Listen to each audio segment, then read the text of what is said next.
Bonjour à tous, j'espère que vous allez bien. Aujourd'hui on se retrouve dans une nouvelle vidéo de présentation. J'avais très envie de vous parler de jeux de société Disney. J'en ai 5 à ma disposition, donc je me suis dit que j'allais vous en parler et en même temps vous montrer comment on joue les parties. Je vais donc alterner les plans entre mon explication en elle-même du jeu de société et ensuite des parties un peu jouées ou simulées. Et c'est parti, je commence donc avec le jeu le plus vieux. Donc le premier jeu que j'ai à vous présenter se nomme Quel est le chemin du château ? Je pense qu'avec un simple coup d'œil, vous allez pouvoir deviner de quoi il s'agit. Donc ce jeu ressemble énormément au jeu des petits chevaux, mais là c'est retrouver le chemin vers le château. Vous avez donc 4 équipes, donc 4 choix d'équipes comme pour les petits chevaux, les rouges, les bleus, les jaunes et les verts. Donc un petit peu comme dans le jeu des petits chevaux, vous retrouvez dans la boîte le plateau de jeu, le château à mettre au centre, le dé, les 16 pions avec les 4 couleurs comme dit précédemment et les règles du jeu. Donc je pense que ce jeu-ci est le plus ancien de ma collection. Déjà je l'avais trouvé sur le compte de Insta Chineuse qui est une chineuse sur Instagram et qui a un site internet où en fait elle va acheter des produits en brocante et elle les revend. Et à chaque fois elle a des pépites assez sympathiques, notamment pour Disney. Je trouve que les DVD pas très... À chaque fois tout ce qui est DVD assez ancien, rare, etc. niveau des Disney, elle les a, donc je trouve que c'est très sympathique. Et ce jeu-ci est super sympathique pour toute la famille parce que vous pouvez y jouer de 4 ans et plus. Et franchement, les parties sont plus ou moins courtes, donc je trouve que pour se poser quelques instants, c'est très sympa. Alors pour celui-ci, je ne suis pas sûre de vous expliquer vraiment en détail comment on y joue, étant donné que c'est clairement un petit chevaux, mais version Mickey. Les pions sont beaucoup trop beaux. Tu voudrais quelle couleur, mon chat ? Bleu. Pour ce plateau-ci, à la différence des petits chevaux, on a des bonus et des malus avec les petits personnages, donc Jiminy Cricket, Lumière, Woody, Fée Clochette, Peter Pan, Mary Poppins, le génie et Mickey. Donc ils ont tous une petite particularité, un petit peu 1 sur 2, c'est bonus et malus. Donc Mickey, on peut remettre un jeton en jeu, donc on peut déplacer un pion et le sortir. Ça c'est vachement avantageux parce qu'il faut faire un 6 pour sortir un petit peu de notre équipe ici. Jiminy Cricket, il nous montre quelque chose, donc on perd 2 tours. Lumière, il nous aide, donc on avance de 3 cases. Woody, il nous fait signe de venir, donc là il faut qu'on puisse se déplacer uniquement avec un 2 ou un 5 pour pouvoir sortir un petit peu de sa case. Pour la Fée Clochette, elle nous aide et on relance le dé 2 fois.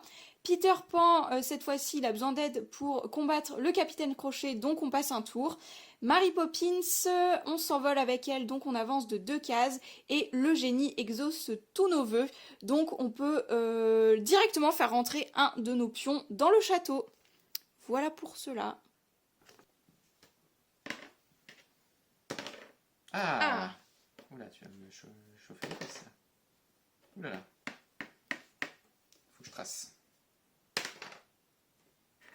C'est pas avec un 2 que je veux tracer.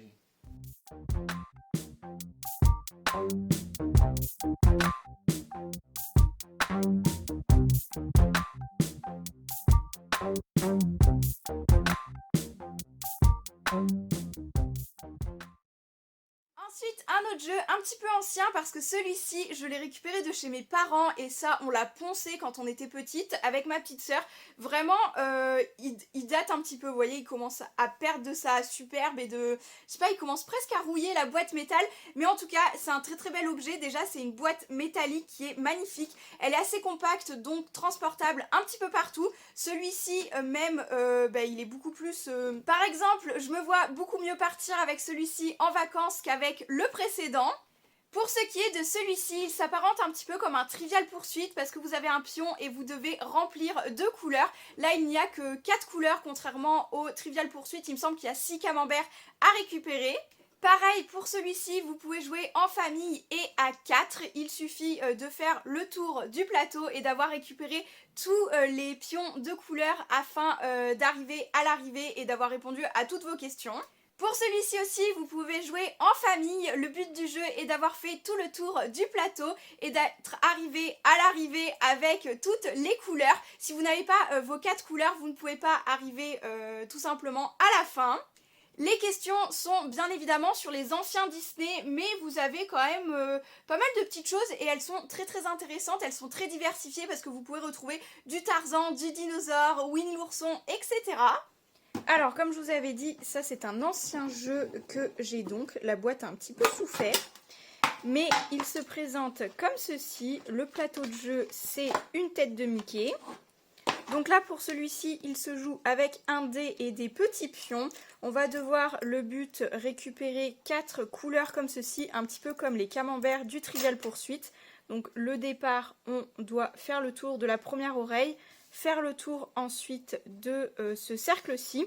Et si on arrive ici pour terminer et qu'on a les 4 jetons, on peut aller à l'arrivée, bien évidemment tomber dessus. Donc chaque couleur détermine la question et un petit peu le thème. Donc le premier c'est généralement quel est le personnage de l'image, le deuxième ça a rapport avec le film et il me semble que les 2 dernières sont plus compliquées, enfin dites plus compliquées. Donc la particularité au niveau des oreilles, c'est au départ, c'est nous-mêmes qui choisissons notre couleur si on tombe sur ce cercle-ci.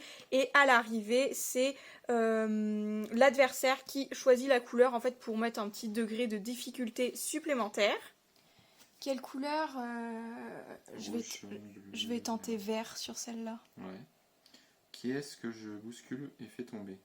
La reine de cœur. Alors je monte juste la carte là pour ici. Voilà, et comme j'ai répondu correctement, je prends une petite pastille verte. Et c'est comme ça tout le long jusqu'à l'arrivée où il faut bien évidemment pour gagner les 4 couleurs.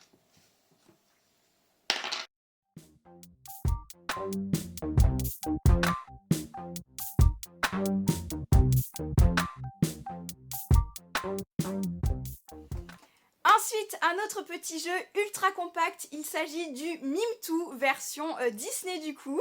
Donc le Mime Two, comme son nom l'indique, c'est un jeu de mime et il est assez rigolo parce que je vais vous expliquer le concept.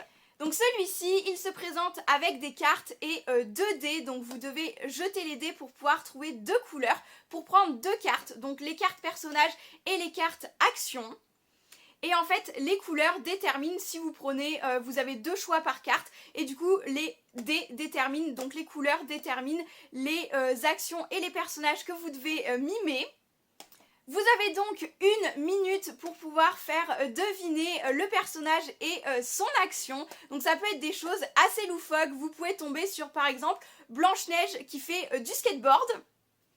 Ou encore, je vais reprendre des personnages de Blanche-Neige. Vous pouvez avoir Hatchoum qui prend une photo. Pour le contenu du jeu, vous avez donc 25 cartes de qui je suis et 25 cartes de qu'est-ce que je fais entre guillemets. Donc ça veut dire que vous avez 50 personnages et 50 actions. Donc il est tout de même assez diversifié. Pour pouvoir en avoir fait le tour, il faut quand même plusieurs parties. Et ensuite, vous avez bien évidemment les 2 dés, donc le bleu et le rouge et également le sablier pour pouvoir jouer. Pour le Mime Two, comme vous allez pouvoir le voir, c'est un jeu très compact par rapport à la taille de ma main, c'est quand même un tout petit jeu également. Donc comme son nom l'indique, c'est un jeu de mime, imite tes héros préférés, il se joue à partir de 6 ans, faut juste savoir lire les cartes en fait, donc 6 ans ça me paraît pas mal et puis vous pouvez jouer avec toute votre famille, 4 à 10 joueurs, personnellement on y joue également à 2 et à 3, ça marche très bien aussi et je vous montre un petit peu comment on y joue et à quoi ressemblent les cartes. Pour ce qui est du contenu du jeu, il y a vraiment peu de choses. Il y a les cartes je suis et les cartes qui, donc les bleus associés aux dés bleus et les rouges associés aux dés rouges, le petit sablier pour pouvoir mettre le chrono et vous avez même les thèmes d'inscrits sur les cartes. Par exemple, je vais prendre la carte ici. Hop, généralement c'est la première de la pile qu'on prend. Hop, je prends mes petits dés. Et là, j'ai mes 2 symboles. Donc, si je suis le joueur qui doit mimer, je dois mimer Scar qui joue au tennis. Donc voilà, trouver une petite technique, je sais pas, mimer une crinière. Et le tennis, c'est assez facile, la raquette et tout. Je pense qu'on peut mimer. Si par exemple, j'avais fait, je vais garder ces 2 cartes, je tire le dé. Alors, c'est la même chose. Voilà, bah là on a les couleurs opposées. On aurait dû mimer Ed, donc c'est la hyène la plus facile à mimer, je dirais quand même, parce que c'est celle qui tire toujours la langue, et Ed prend une photo. Vous avez plein d'exemples comme ceci, plein de choses différentes. À l'arrière, vous avez les cartes Hatchoum Dormeur qui prend une photo et qui joue au tennis, c'est la même du coup, mais vraiment c'est très pratique, très simple comme jeu et assez ludique. Vous avez juste besoin de retourner le sablier, le temps du mime, et c'est tout ce qu'il faut faire. Alors pour ce jeu-ci, je ne vous fais pas de démonstration parce que je n'ai pas spécialement quelqu'un pour jouer avec moi le jour où je filme cette partie de la vidéo. Je l'ai vraiment filmé en plusieurs parties et mon chéri a été d'accord pour faire pas mal de jeux et celui-ci on n'a pas eu le temps en fait, surtout c'est vraiment ça.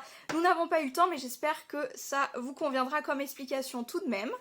Ensuite, un autre petit jeu qui est très classique, mais vous allez le voir, il est un petit peu différent du jeu classique en lui-même. On a un jeu de bataille spécial Disney. Donc là, pour les cartes, en fait, c'est le même système de bataille. Or, plutôt que d'avoir une carte supérieure à une autre, là, vous devez choisir un critère. Donc lorsque le premier joueur commence à jouer, vous devez retourner votre carte et choisir un des critères qui peut être la date de sortie, le rire, l'aventure ou la notoriété d'un personnage. Il y a aussi un autre caractère, mais ça je vais vous le montrer dans les extraits après lors d'une partie. Par exemple, lorsque tu tires ta carte, donc tu dois déterminer si par exemple, je sais pas moi, la notoriété elle est de 80 sur un personnage, et ben peut-être que tu penses que c'est ça qui va être plus fort, donc tu annonces 80 en notoriété et vous vous battez donc sur cette catégorie-ci. Alors les critères sont très aléatoires, ils ne sont pas sur 100, donc c'est au fur et à mesure que l'on joue que vous pouvez déterminer un petit peu quel personnage est le plus fort. Par exemple, je peux d'ores et déjà vous dire que si vous avez la carte Blanche-Neige ou un autre personnage qui doit peut-être être Alice au Pays des Merveilles, vous avez les chansons chantées qui sont 5 et là vous avez le plus gros critère, le plus gros caractère parce que les chansons chantées vont de 0, 1, 2, 3 et 5. Comme pour la bataille classique, on ne regarde pas nos cartes hormis la première que l'on joue. Donc si c'est moi qui commence par exemple avec cette carte-ci, je vais essayer d'annoncer le chiffre que je pense le plus élevé. Donc là je vais tenter date de sortie 1989. 1937. Voilà, et donc c'est moi qui l'emporte étant donné que le chiffre est plus élevé. Les autres n'étant pas annoncés, ils ne comptent pas pour la carte en fait, enfin pour le moment. 3. Voilà, donc là c'est un autre critère, chansons chantées 3. Les chansons chantées vont jusqu'à 5. Les cartes en date de sortie vont jusqu'à 89, c'est le Roi Lion. Non, attends. 94, pardon.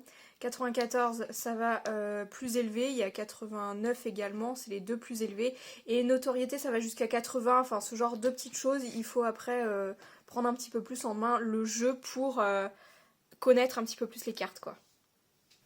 Donc ensuite, pour celle-ci, je vais directement dire notoriété. 95. C'est de la triche, t'as la plus forte. Voilà, nous c'est pas de la triche. C'est le déroulé du jeu normal, c'est pas de la triche, c'est juste que j'ai la carte la plus forte en notoriété. Vous l'aurez compris ensuite, c'est celui qui remporte toutes les cartes qui a gagné. Et je vous fais juste un petit zoom sur les caractéristiques à donner. On avait sortie, chanson chantée, rire, aventure et notoriété. Donc voilà un petit peu pour ce petit jeu. Et ce qui est très bien, c'est qu'il est très compact, on peut partir en vacances avec, enfin, il prend pas de place du tout. Et maintenant, le dernier petit jeu que j'ai à vous présenter, c'est celui-ci. Donc c'est Something's Wild. Je l'avais acheté sur le site EMP. Vous avez beaucoup de petits jeux comme ceci. C'est de la marque Funko et vous avez donc une mini Funko Pop juste là. Ce jeu-ci, on y a beaucoup moins joué parce que finalement, un petit peu déçu, mais je vous en parle quand même. Je pense qu'il peut être très intéressant avec des enfants. Donc là, vous pouvez jouer à 6 ans et plus, vous pouvez jouer de 2 à 4 personnes et les parties sont relativement très courtes. Donc c'est pour ça, jouer avec des enfants et passer à une autre activité, ça peut être très sympathique. Le but du jeu, vous avez des cartes couleurs et des cartes personnages et le but est soit d'aligner les chiffres ou soit d'aligner les couleurs ou les personnages. Vous avez un exemple juste ici avec les 8 qui sont que des mini et vous avez un exemple ici avec des jaunes où vous avez 2, 3, 4, donc les cartes se suivent. Vous avez des cartes de pouvoir que vous pouvez prendre possession avec la petite figurine, mais ça c'est pareil, je vous montre tout de suite en image comment on joue. Je vous fais juste un petit aparté pour ce jeu-ci avant de vous présenter une partie. Donc ce jeu-ci, il faut savoir qu'il est fait par Funko et comme c'est une société américaine, le premier truc qu'on a trouvé en fait, c'est que sur la notice, la traduction est très mal faite. Il a fallu la première fois qu'on y a joué regarder un tuto sur internet parce que les explications sont un petit peu trompeuses, je trouve. Mais sinon c'est un jeu assez mignon, plutôt à faire avec des enfants je dirais, et sinon c'est pour 6 ans et plus et on peut jouer de 2 à 4 joueurs. Donc 2 joueurs c'est ce qu'on va faire aujourd'hui. Ce jeu-ci il est plutôt sympathique pour son esthétique et les personnages. Donc on a tout d'abord la petite figurine Mickey, mais il existe en une multitude de personnages. Vous avez le génie, Aladdin, la petite sirène, donc Ariel, et il y a plein de petits kits et puis ils en sortent au fur et à mesure. Il y a Sally et Jack de l'étrange Noël de Monsieur Jack, etc. Les cartes sont très belles, vous avez différents personnages version Funko Pop du coup. Ici c'est un spécial Mickey et ses amis, donc on a Tic et Tac, Dingo plutôt, Mickey et Minnie et Donald et Daisy. On a également un patibulaire, voilà. Et je crois que j'ai fait le tour des personnages, donc les Tic et Tac. Et il va falloir, avant de jouer, remettre les cartes toutes dans le bon sens, je pense. Donc pour ces cartes plutôt classiques, c'est tout simplement le jeu en lui-même. Et ensuite, il y a 10 cartes pouvoir qui peuvent s'activer justement avec la petite figurine de Mickey. Elles ont toutes un symbole particulier qui leur confère en fait un pouvoir particulier, enfin un move, un truc spécifique en plus. Le but du jeu, c'est qu'il va falloir faire des séries et des séquences. Donc les séries, tu m'as dit, chat, c'est si on a tout le même chiffre. C'est 3 cartes du même chiffre. Voilà, par exemple, ici, c'est une série, donc c'est un des buts à faire. Et sinon, une séquence qui est, du coup... 3 cartes qui se suivent de la même couleur. Voilà, ici 3, 4, 5 violet, c'est une séquence, donc il peut être de n'importe quelle couleur et de n'importe quel chiffre du moment que tout se suit et que c'est de la même couleur. Voilà. Chaque série ou séquence permet de récupérer un pouvoir. Donc une carte comme celle-ci. Voilà. Donc les pouvoirs ont des effets différents en fonction du dessin. Voilà, donc chacun sont différents en fonction du dessin. Des effets différents. Voilà. Et il faut 3 séries ou séquences, enfin il faut 3 points en gros pour gagner. Ok, donc une fois qu'on a fait 3 fois ça, c'est le premier qui gagne qui a terminé la partie.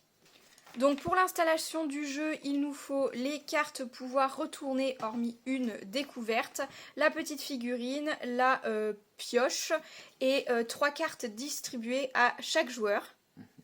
Alors pour débuter la partie, je vous montre mon jeu. On commence tout d'abord par tirer une carte.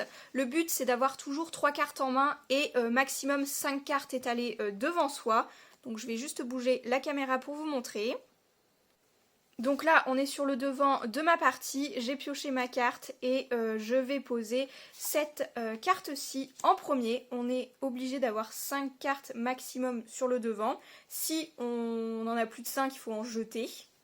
Voilà, et comme j'ai mis une carte jaune à étoile, je récupère pour le moment la figurine.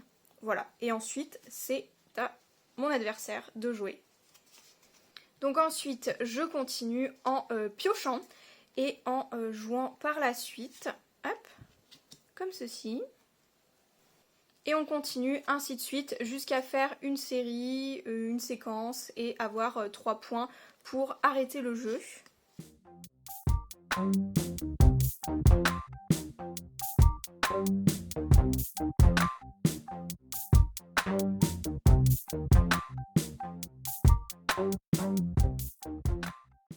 y a que 5, il y a quoi? Il y a 5 couleurs dans le jeu. Ouais, non mais t'as raison, j'y pensais plus. Voilà, je t'aide. Je savais pas que c'est vrai que t'avais utilisé. Je vous montre un petit peu le jeu en face. Donc là, tout à l'heure, j'ai fait la série des patibulaires. Il y a 5 couleurs en fait. Donc je l'aide quand même. Tu peux enlever tes 2 cartes. Celles-là, tu peux les jeter, sachant que les autres, en fait, elles sont déjà faites chez moi, quoi.